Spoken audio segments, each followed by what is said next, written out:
ராகுல் சந்தைக்கு பழங்கள் வாங்க வந்திருந்தான். ஆனால் காய்கறி சந்தையில் தன் முன்னாள் மனைவி காய்கறி விற்பதைக் கண்டு திகைத்து நின்றான். ராணிக்கு முன்னால் தரையில் கொஞ்சமாக காய்கறிகள் இருந்தன. அவள் சோகமாக அமர்ந்து வாடிக்கையாளருக்காக காத்திருந்தாள். அவன் மனதிற்குள் மகிழ்ச்சி அடைந்து, உன்னை விட 100 மடங்கு சிறந்த கணவன் எனக்கு கிடைப்பான் என்று சொன்னாயே. ஆனால் இவளுக்கு யாரோ சோம்பேறிதான் கிடைத்திருக்கிறான் போல. அதான் தன் மனைவியைக் கொண்டு காய்கறி விற்க வைக்கிறான் என்று முணுமுணுத்தான். அவன் விரும்பவில்லை என்றாலும் ராணி காய்கறி விற்றுக் கொண்டிருந்த இடத்தை நோக்கி நடந்தான். திடீரென்று ராகுல் தன் முகத்தில் ஒரு கைக்குட்டையை கட்டிக் கொண்டான். எப்படியும் இந்த 8 ஆண்டுகளில் அவன் நிறைய மாறியிருந்தான். கொஞ்சம் குண்டாகியிருந்தான். அவனுடைய நிறமும் சிவப்பாக மாறியிருந்தது. சூட் பூட் அணிந்திருந்ததால் அவன் ஒரு பெரிய அதிகாரி போல தெரிந்தான். முகத்தில் கைக்குட்டையை கட்டிய பிறகு அவனை அடையாளம் காணவே முடியவில்லை. அருகில் சென்று பார்த்தபோது ராணியிடம் வாடி போன சில உருளைக்கிழங்குகளும் மிகவும் பசுமையாக இருந்த சில தக்காளிகளும் இருந்தன.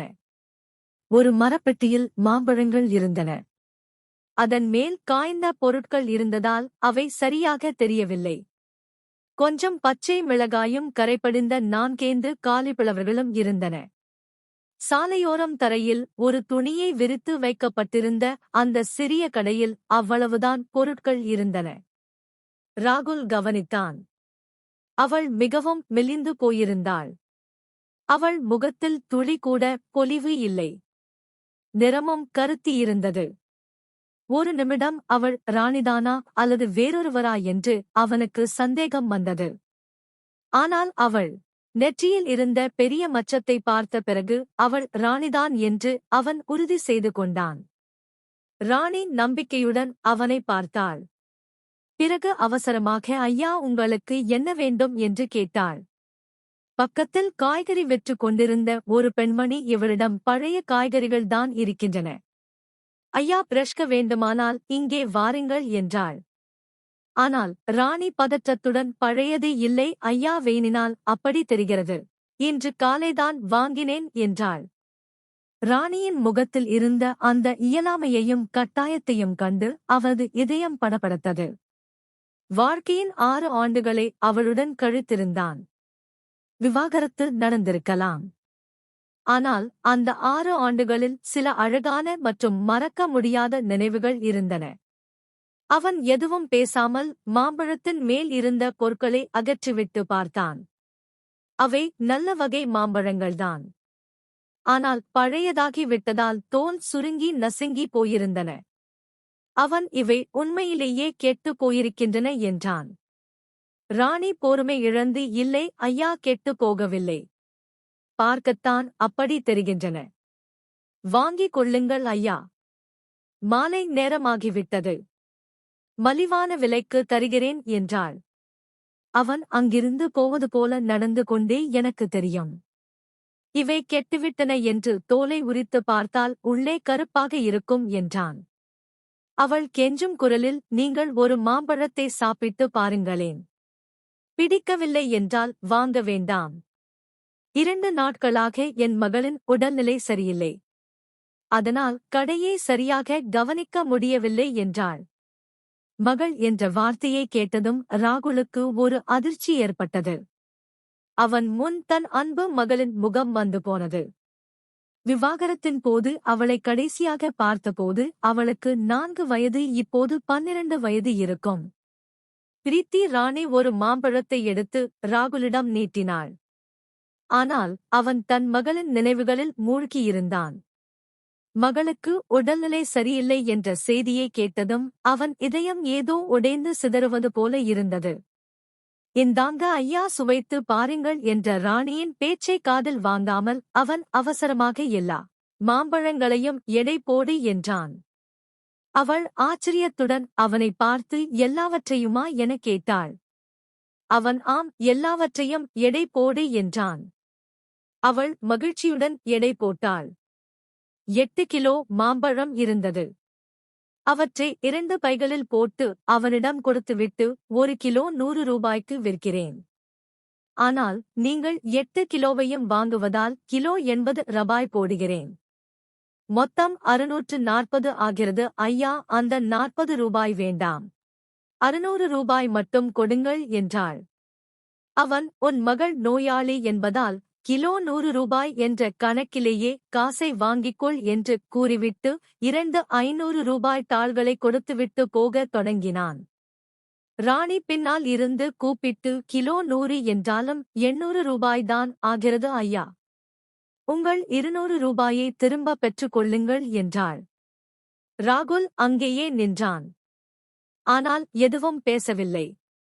ராணி எழுந்து அவன் அருகில் வந்து, எனக்கு பிச்சை வேண்டாம் ஐயா, பிச்சை எடுக்கக் கூடாது என்பதற்காகத்தான் இந்த கடையை வைத்திருக்கிறேன் என்றாள். அவன், உன் கணவன் ஒன்றும் செய்வதில்லையா எனக் கேட்டான். அவள் அந்த 200 ரூபாயை அவன் கையில் வைத்துவிட்டு, கணவரிடமிருந்து 8 ஆண்டுகளுக்கு முன்பே விவாகரத்து ஆகிவிட்டது ஐயா என்றான். அவன் நடக்கத் தொடங்கினான். பிறகு நடந்து கொண்டே, உன்னைப் போன்ற சுயமரியாதை உள்ள பெண்ணுக்கு உன் கணவன் நிச்சயம் ஏதோ துரோகம் செய்திருப்பான். அதனால்தான் இந்த உறவு உடைந்திருக்கும் என்றான். அதற்கு அவள் பின்னால் இருந்து, இல்லை ஐயா, கணவர் நல்லவர்தான், காலம்தான் சரியில்லை என்றாள். அவனால் அதற்கு மேல் அங்கு நிற்க முடியவில்லை. வேகமாக தன் காரை நோக்கி சென்றான். அவன் பின்னால் திரும்பி பார்த்தான். ராணி தன் கடையை சுருட்டிக் கொண்டிருந்தாள். ஒருவேளை அன்றைய கூலி அவளுக்கு கிடைத்திருக்கலாம். அதனால்தான் இருட்டுவதற்கு முன்பே அவள் வீட்டுக்குப் போய்க் கொண்டிருந்தாள். அவள் எங்கே வசிக்கிறாள் என்று தெரிந்து கொள்ள அவளுக்கு பின்னால் செல்ல ராகுல் விரும்பினான். அவனுக்கு பிரீத்தியை பார்க்க வேண்டும் என்ற ஆசையும் இருந்தது. அதனால் அவன் இதயத்தில் ஒருவித ஈர்ப்பு ஏற்பட்டது. விவாகரத்திற்குப் பிறகு ராணி வேறொரு ஆணை திருமணம் செய்து கொள்ளவில்லை என்ற விஷயம் அவன் மனதை குத்தியது. அவள் மீதம் இருந்த காய்கறிகளை ஒரு பையில் வைத்துக்கொண்டு வீட்டை நோக்கி நடக்கத் தொடங்கினாள். ராணி தன்னை பார்த்து விடக்கூடாது என்பதற்காக ராகுல் அவளிடமிருந்து சற்று தூரம் தள்ளி பின்னால் நடந்து சென்றான். ராகுலின் மூளையில் ஒரு கேள்வி மட்டும் மீண்டும் மீண்டும் எழுந்து கொண்டிருந்தது. ராணி எப்படி திருச்சிக்கு வந்தாள்? அவளுடைய வீடு ஒரு தொலைதூர கிராமத்தில் அல்லவா இருந்தது.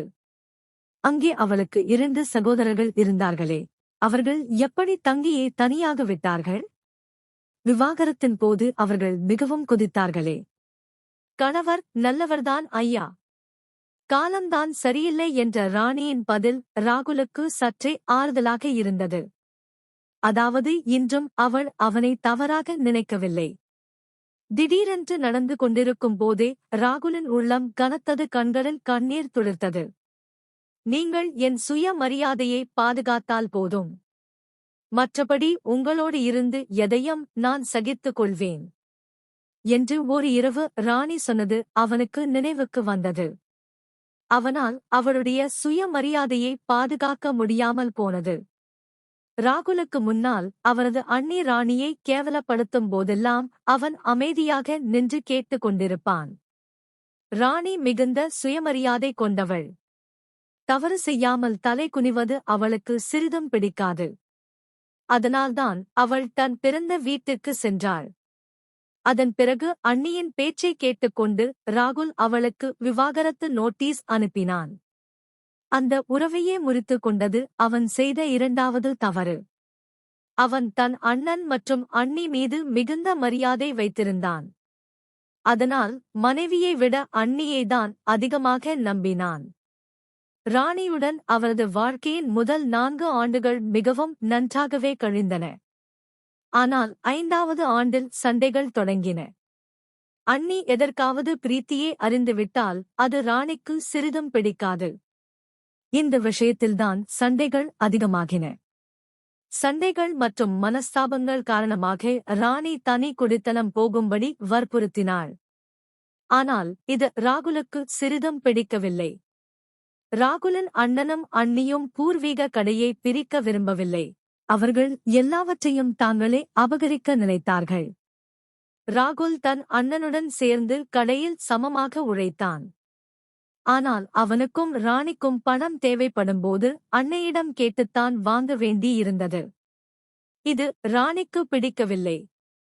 இப்போது ராணி ஒரு மருந்தகத்தில் சில மருந்துகளை வாங்கிக் கொண்டு ஒரு தெருவிற்குள் சென்றாள். ராகுல் ஒரு குறிப்பிட்ட இடைவெளியை பேணிக்கொண்டு அவளுக்கு பின்னால் சென்றான். நடந்து கொண்டே அவர்கள் நகருக்கு வெளியில் இருந்த ஒரு குடியிருப்பு பகுதிக்கு வந்தார்கள். சிறிது தூரம் நடந்த பிறகு அவள் ஒரு பழைய வீட்டிற்குள் நுழைந்தாள். அந்த வீடு பார்ப்பதற்கு அறைகளே இல்லாத ஒரு பாழடைந்த கட்டிடம் போல இருந்தது. அங்கே முற்றத்தில் 2 கட்டில்கள் போடப்பட்டிருந்தன. ஒன்றில் பிரீத்தி படுத்திருந்தாள். மற்றொன்றில் ஒரு மூதாட்டி படுத்திருந்தாள். ராணி வந்ததும் அந்த மூதாட்டி எழுந்து உட்கார்ந்ததை ராகுல் பார்த்தான். அந்த முகத்தை பார்த்ததும் அவன் அடையாளம் கண்டு கொண்டான். அவள்தான் ராணியின் தாய், அதாவது ராகுலின் மாமியார். கூடவே பிரீத்தியும் எழுந்தாள். அவள் முன்பை விட வளர்ந்திருந்தாள். ஆனால் மிகவும் பலவீனமாக தெரிந்தாள். அவளை பார்த்ததும் ராகுலின் இதயத்திலிருந்து கண்ணீர் அருவியாக கொட்டியது. ஓடி சென்று பிரீத்தியை தன் நெஞ்சோடு அணைத்துக் கொள்ள வேண்டும் என்று அவனுக்கு தோன்றியது. அவன் நீண்ட நேரம் தவிப்புடன் பிரீத்தியையே பார்த்து கொண்டிருந்தான். அவன் கண்களிலிருந்து கண்ணீர் வழிந்து கொண்டே இருந்தது. ஆனால் அவன் எவ்வளவு விரும்பினாலும் அந்த வீட்டிற்குள் நுழைய முடியவில்லை. விரைவில் அவன் அங்கிருந்து திரும்பிவிட்டான். தன் சிரித்து மகிழ்ந்த குடும்பத்தை அழித்த அண்ணியின் மீது அவனுக்கு மீண்டும் மீண்டும் கோபம் வந்தது. விவாகரத்தின் போது அண்ணி உனக்கு விரைவில் 2வது திருமணம் செய்து வைக்கிறேன் என்று சொன்னாள். ஆனால் 8 ஆண்டுகளாகியும் அவள் எதையும் செய்யவில்லை. ராகுல் இந்த நகரத்தில் தனியாகத்தான் வசித்து வந்தான். வியாபாரத்தை முன்னேற்றுவதற்காக அவனது அண்ணன் இங்கே ஒரு கடையையும் 2 படுக்கை அறைகள் கொண்ட ஒரு வீட்டையும் வாங்கி கொடுத்திருந்தார். ராகுல் தனியாகவே அந்த கடையை நடத்தி வந்தான். வீடு கடைக்கு பின்னாலேயே இருந்தது. ராகுல் தன் வாழ்நாள் முழுவதும் சம்பாதித்து கொடுக்க வேண்டும் என்றும் அவன் பங்கு கேட்டுவிடக்கூடாது என்பதற்காகவும் அவன் மனைவியே இல்லாமல் இருக்க வேண்டும் என்றும் அண்ணனும் அண்ணியும் விரும்பினார்கள். அவனது அண்ணன் ஒவ்வொரு வாரமும் கடைக்கு வந்து லாப பணத்தை எல்லாம் எடுத்து செல்வார். ஆனால் கடவுள் கணக்கு தப்பாது என்பார்கள் அல்லவா? இறைவரின் அருளால் பிரிந்த அந்த தம்பதியினர் இருவரும் ஒரே நகரத்திற்கு வந்திருந்தார்கள்.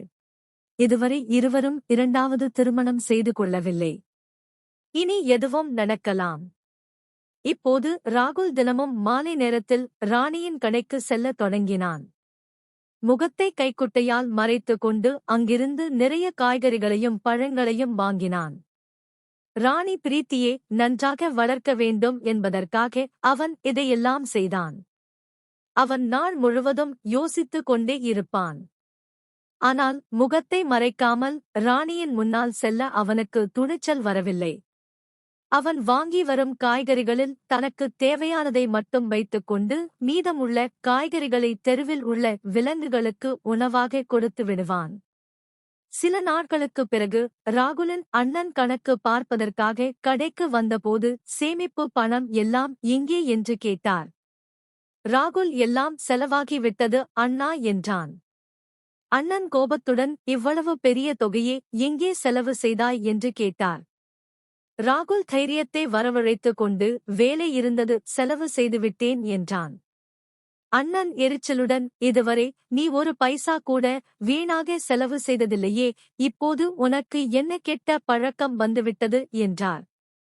ராகுல், ஏன் கோபப்படுகிறீர்கள் அண்ணா? சம்பாதித்தது நான்தானே, அதனால் செலவு செய்தேன். எனக்கும் தேவைகள் இருக்கின்றன என்றான். அண்ணன் ஆத்திரத்துடன், என்னிடம் எதிர்த்து பேச உனக்கு வெட்கமாக இல்லையா என்றார். ராகுல் அமைதியாக, நான் எதிர்த்து பேசவில்லை. ஒரு உண்மையை சொல்கிறேன். நான் சம்பாதித்தால் என்னால் செலவும் செய்ய முடியும். இந்த வீடும் கடையும் என் பெயரில் தானே வாங்கியிருக்கிறீர்கள். அதனால் இதை என்னிடமே கொடுத்து விடுங்கள்.